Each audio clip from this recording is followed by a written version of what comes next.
வணக்கம். ராஜபுஷ்பா கிச்சன். இப்போ காலிஃப்ளவரை எப்படி தவாவில் வறுவல் செய்கிறதுன்னு பார்க்க போகிறோம். ஒரு பெரிய பூவில் பாதி அளவு எடுத்திருக்கேன். இதை 1 டம்ளர் பாலில் 3/4 பதத்துக்கு நல்லா வேக வச்சு எடுத்துங்க. வேக வச்சு எடுத்தது பால் கொஞ்சம் இருந்துச்சுன்னா அதை இருத்தரலாம். இருத்துட்டு 1 ஸ்பூன் கரம் மசாலா, 1 ஸ்பூன், ஒரு 1/2 ஸ்பூன் மிளகாத்தூள், 1/4 ஸ்பூன் மஞ்சத்தூள், தேவையான அளவு உப்பு, இதை நல்லா சேர்த்து எல்லாத்தையும் கலந்து விட்டுருங்க. நீங்கள் மிளகுத்தூள் கூட கொஞ்சம் வேணும்னா நம்ம சேர்த்துக்கலாம். மிளகாத்தூளுக்கு பதிலாக நம்ம மிளகுத்தூள் கூட சேர்த்துக்கலாம். அதில் இப்போ 3/4 பதம் வெந்திருக்கிறதுனால நல்லா அந்த கலவை எல்லாத்தையுமே நம்ம மசாலா எல்லாத்தையும் மிக்ஸ் பண்ணி விட்டு, ஒரு சின்ன குட்டி தக்காளி எடுத்துருக்கேன். அதை நல்லா கையால் அதில் புழிஞ்சு விட்டு அதையும் சேர்த்து கலந்து விட்டுருங்க. அடுத்தது ஒரு 2 ஸ்பூன் கடலை மாவு, 2 ஸ்பூன் கடலை மாவு சேர்த்துருக்கேன். அந்த கடலை மாவையும் நல்லா நம்ம அதிலே கலந்து விட்டுறலாம். உப்பை சரி பார்த்துக்கலாம். நீங்கள் தேவையான இதில் பொடியாக நறுக்குன வெங்காயம் கூட நம்ம சேர்த்துக்கலாம்.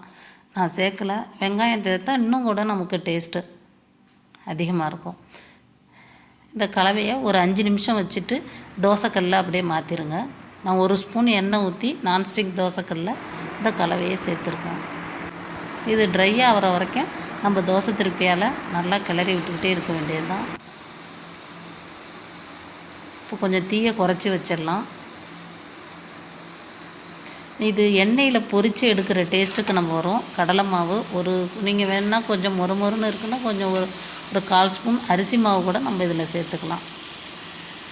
இன்னும் நல்லாயிருக்கும். ஒரு 5 நிமிஷம் தீயை குறைச்சி வச்சு நம்ம மூடி வச்சுட்டா நல்லா ட்ரை ஆகிடும். இப்போ திறந்தா நல்லா ட்ரை ஆகிட்டு அது மேலே நான் மல்லித்தலை போட்டிருக்கேன். மல்லித்தலை போட்டு அதையும் சேர்ந்து வர்ற அளவுக்கு நம்ம வதக்கி எடுத்துடலாம். இப்போது இது கொஞ்சம் வித்தியாசமாக இருக்கும் டேஸ்ட்டு. நீங்கள் மிளகாத்தூளுக்கு பதிலாக மிளகுத்தூள் சேர்த்துக்கலாம். கொஞ்சம் தேங்காய் பால் கூட நம்ம இதில் தெளித்து விட்டு வதக்கலாம்.